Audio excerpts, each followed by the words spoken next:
Hai, Assalamualaikum. Saya Ayu Syamil Anissa dari DEC 4C akan menerangkan sejarah PDK. PDK ialah pemulihan dalam komuniti. Kaedah yang diterima oleh WHO dan juga Jabatan Kebajikan Masyarakat Malaysia yang berasaskan terjemahan asal iaitu Community Based Rehabilitation System atau CBR. Kaedah PDK ini telah dipelapori oleh 3 pakar perubatan dan juga fisioterapi WHO yang terdiri daripada E. Helander, P. Mendes dan G. Nelson yang telah menghasilkan sebuah manual yang pada peringkat draftnya setebal hampir 300 muka.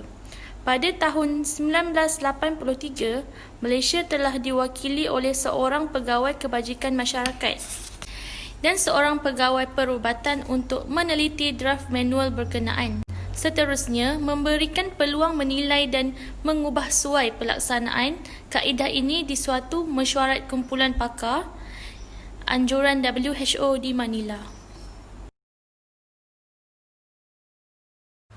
Hai, nama saya Nurza Alfira binti Zahid dari kelas DEC 4C.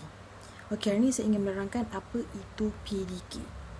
PDK adalah program yang diwujudkan oleh Jabatan Pembangunan Orang Kurang Upaya iaitu JPOKU, Jabatan Kebajikan Masyarakat JKM.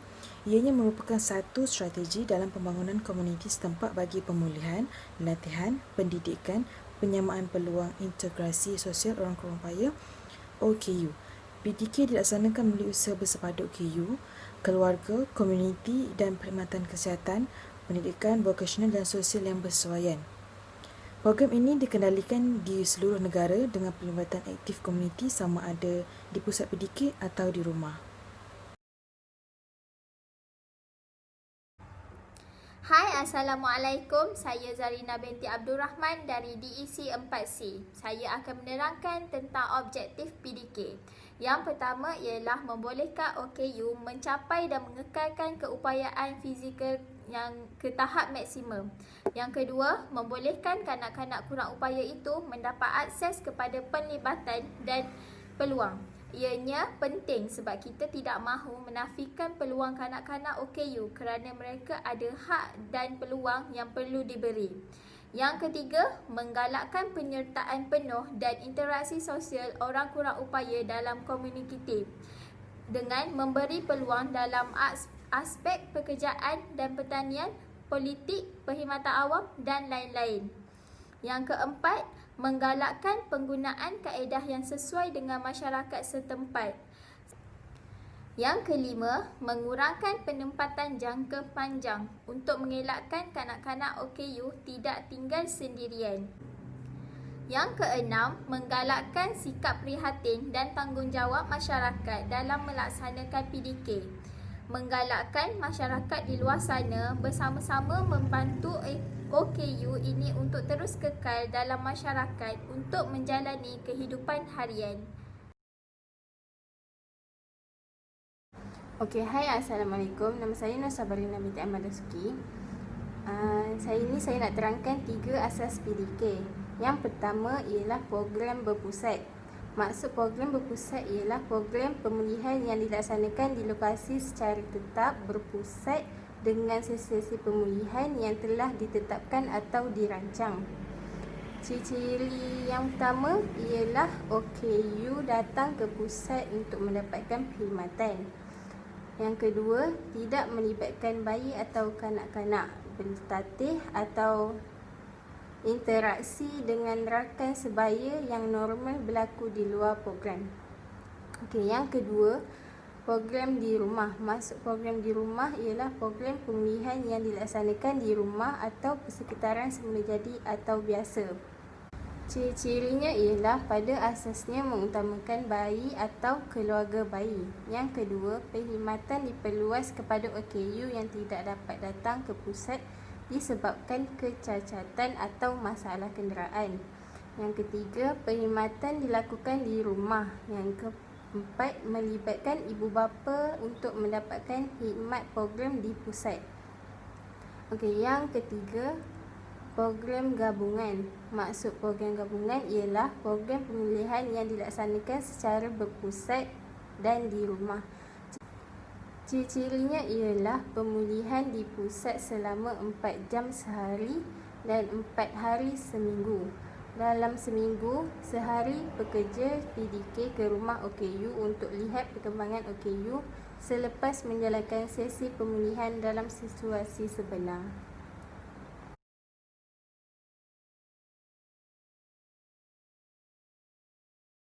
Assalamualaikum, saya Nur Balqis binti Lumsyikidin. Saya akan membentangkan tentang aktiviti-aktiviti yang terdapat di PDK. Sebanyak 7 aktiviti di PDK yang saya peroleh daripada video tersebut. Yang pertama ialah kemahiran motor kasar dan motor halus. Untuk kemahiran motor kasar, pelatih PDK hanya mengajar yang basic sahaja. Contohnya membutang baju, cara makan dan lain-lain lagi yang berkaitan dengan motor kasar. Bagi aspek motor halus pula, pelatih PDK mengajar kanak-kanak OKU ini bagaimana mereka hendak menggunakan deria yang ada untuk mengenal sesuatu. Contohnya, mengenal bau. Tujuan mengajar kanak-kanak OKU ini berkaitan dengan kemahiran motor kasar dan motor halus ialah supaya mereka dapat berdikari. Yang kedua ialah perkembangan sosial. Kanak-kanak OKU juga perlu diajar berinteraksi dengan betul. Hal ini kerana ada sesetengah daripada kanak-kanak OKU ini, mereka menggunakan komunikasi yang kita tidak faham. Contohnya berkaitan dengan emosi. Mereka hanya menangis sebagai menunjukkan perasaan dalam pelbagai situasi. Pihak PDK akan membantu kanak-kanak ini untuk berinteraksi dengan betul. Kanak-kanak OKU ini tidak pandai berinteraksi kerana sesetengah daripada mereka tidak mempunyai adik-beradik dan ada sesetengah daripada mereka dipalau oleh adik-beradik mereka sendiri. Yang ketiga ialah perkembangan bahasa. Untuk aspek bahasa ini, bagi mereka yang mengalami masalah pertuturan dan pendengaran, ianya dapat dibantu dengan menggunakan bahasa isyarat. Bahasa isyarat ini bukan bahasa isyarat yang standard, akan tetapi bahasa isyarat yang basic yang mudah difahami oleh kanak-kanak OKU supaya mereka memahami dengan lebih cepat apa yang disampaikan.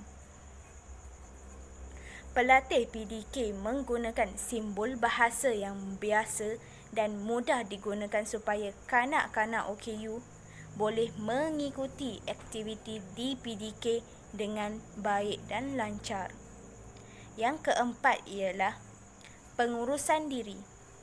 Pelatih PDK akan mengajar dan membantu kanak-kanak OKU ini dengan cara menguruskan diri dengan betul. Contohnya seperti mandi.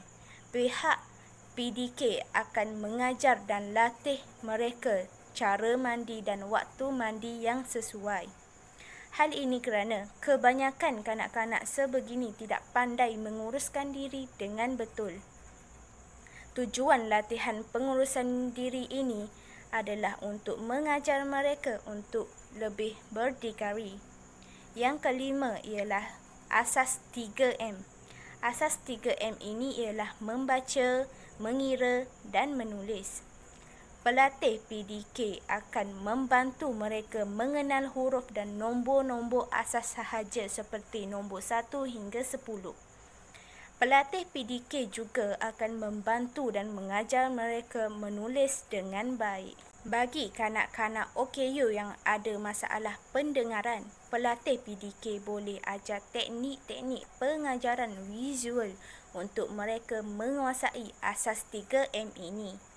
Manakala kanak-kanak OKU yang boleh menguasai asas 3M ini, mereka akan dimasukkan ke sekolah khas dan pusat pemulihan melalui Jabatan Kuasa Pemulihan. Yang keenam ialah kemahiran sukan, rekreasi dan kebudayaan. Ini juga adalah aspek aktiviti yang perlu diambil berat kerana melalui proses pemulihan, sukan, rekreasi dan kebudayaan ini dapat memupuk perkembangan kanak-kanak OKU. Kebanyakan kanak-kanak ini sangat gemar dan mahir dalam menyanyi, mengaji dan menari. Yang ketujuh ialah latihan vokasional. Pihak PDK juga ada menyediakan latihan seperti menjahit, kraf tangan, menanam dan lain-lain lagi. Akan tetapi mereka diajar mengenai basic sahaja. At least mereka dapat belajar sedikit demi sedikit. Seterusnya, terapi muzik, sukan special Olympics dan terapi berkuda juga terdapat dalam aktiviti-aktiviti di PDK. Okey, itu sahaja daripada saya. Terima kasih. Nama saya Nur Azala binti Mama Aidi. Hari ini saya akan menerangkan tentang syarat-syarat penubuhan PDK. Terdapat beberapa syarat untuk mewujudkan program PDK ini. Yang pertama adalah bilangan OKU. Bilangan orang kurang upaya mestilah sekurang-kurangnya 10 ahli yang memerlukan pemeliharaan di sesuatu komuniti. Tetapi sekiranya permohonan kurang daripada 10 ahli, maka permohonan tersebut boleh dipertimbangkan mengikut keperluan setempat. Dan yang kedua adalah lokasi PDK. Lokasi PDK ini mestilah ditubuhkan dalam kawasan yang strategik serta mudah diakses oleh orang kurang upaya dan keluarga mereka sendiri. Yang ketiga adalah komuniti penggerak. Komuniti penggerak, individu atau kumpulan dalam komuniti seperti pelatih PDK yang mempunyai minat dan komitmen serta boleh menyumbang kepada pelaksanaan PDK.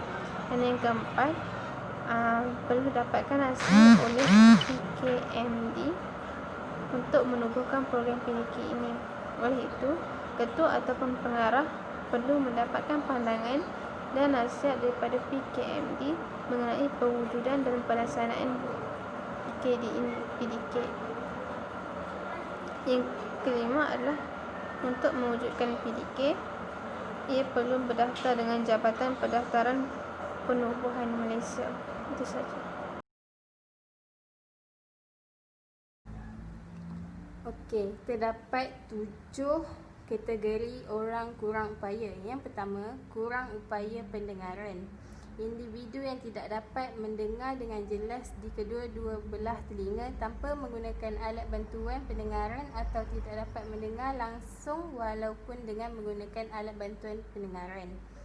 Yang kedua, kurang upaya penglihatan.